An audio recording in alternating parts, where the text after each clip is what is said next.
Hello, പുതിയൊരു വീഡിയോയിലേക്ക് എല്ലാവർക്കും സ്വാഗതം. അപ്പോൾ ക്രോഷ്യയിൽ ഏറ്റവും സിമ്പിളും ഒരു ബേസിക്കിൽ പെട്ട ഒരു കാര്യമായിട്ടുള്ള ഒരു മാജിക് റിങ്ങും അതിലും നമ്മളെങ്ങനെയാണ് ഡബിൾ ക്രോഷ്യ ചെയ്യുന്നത് എന്നാണ് പറയുന്നത്. അപ്പോൾ നമ്മൾ ആദ്യം ചെയ്യുന്ന പോലെ സ്ലിപ്പ് നോട്ട് ഇടുന്ന പോലെ തന്നെ ഒരു റിങ് ഒരു ഹുക്ക് ഉണ്ടാക്കുക. ഒരു ഹോൾ ഉണ്ടാക്കിയിട്ട് അതിൻ്റെ ഉള്ളിൽ കൂടെ നമ്മളൊരു യാണൊന്ന് വലിച്ചെടുക്കുക. എന്നിട്ട് ഇങ്ങനെ ഒരു വിരലിട്ട് അതിൽ ടൈറ്റൻ ചെയ്ത് പിടിച്ചിട്ട് 3 ചെയിൻസ് ചെയ്തെടുക്കുക. എന്നിട്ട് ഒരു പ്രാവശ്യം നൂല് ചുറ്റി ആ സർക്കിളിൻ്റെ ഉള്ളിൽ കൂടെ എടുത്ത് ആദ്യത്തെ 2 എണ്ണത്തിൽ കൂടി എടുക്കുക, പിന്നത്തെ 2 എണ്ണത്തിൽ കൂടി എടുക്കുക. അപ്പോൾ നമ്മൾ ഒരു ഡബിൾ ക്രോഷ്യ റെഡിയായി.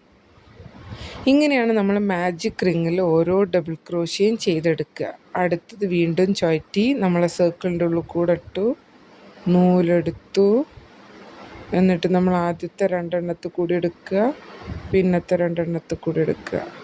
അങ്ങനെ നമ്മളിവിടെ 12 ഡബിൾ ക്രോഷ്യേസ് ആട്ടോ ഈ സർക്കിളിൽ ചെയ്യുന്നത്. അപ്പോൾ എല്ലാവർക്കും ആ ഡബിൾ ക്രോഷ്യ എങ്ങനെയാണ് ആ സർക്കിളിൽ ചെയ്യേണ്ടതെന്ന് മനസ്സിലായില്ലേ? അപ്പോൾ നമുക്ക് ഓരോ ഡോയിലിയോ മാറ്റോ റൗണ്ട് ടേബിൾ പ്ലേസ്മെൻറ്റ്സും ഫ്ലാറ്റ് റൗണ്ടും ഒക്കെ ചെയ്യുമ്പോൾ അതിൻ്റെ ബേസാണിത്. ഈ റൗണ്ടിൽ എങ്ങനെ ഒരു ബട്ടനോ ഫ്ലവേഴ്സും ഒക്കെ ചെയ്യാൻ വേണ്ടി നമുക്ക് മാജിക് സർക്കിളിൽ എങ്ങനെയാണ് ഡബിൾ ക്രോഷ്യ ചെയ്തെടുക്കുന്നതെന്നാണ് ഈ വീഡിയോയിൽ പറഞ്ഞു തരുന്നത്. ഓക്കെ, എല്ലാവർക്കും മനസ്സിലായി. എന്നിട്ട് നമ്മൾ ആ നൂലില്ലേ അതിങ്ങനെ വലിച്ച് ടൈറ്റാക്കി നമ്മൾ ഹോള് ചെറുതാക്കി കൊണ്ടുവരിക.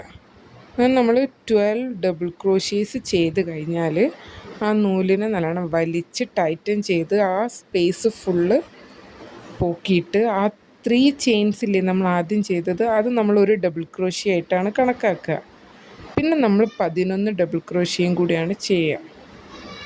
എന്നിട്ട് ടൈറ്റൻ ചെയ്തിട്ട് നമ്മൾ ആ 3 ചെയിൻസ് ചെയ്തെടുത്തില്ല ആദ്യം, ആ 3 ചെയിൻസ് ചെയ്തതിൻ്റെ ആ 3rd ചെയിനിലേക്ക് സ്ലിപ്പ് സ്റ്റിച്ച് ഇട്ടിട്ടാണ് ആ റൗണ്ട് നമ്മൾ ക്ലോസ് ചെയ്യുക.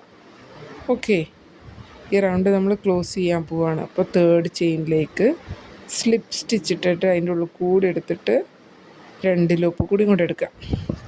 അങ്ങനെ നമ്മൾ സിമ്പിൾ ബട്ടൻ്റെ അവിടെ റെഡിയായി. എല്ലാവരും ട്രൈ ചെയ്യുക. അപ്പോൾ അടുത്തൊരു വീഡിയോയിൽ കാണാം. Thank you.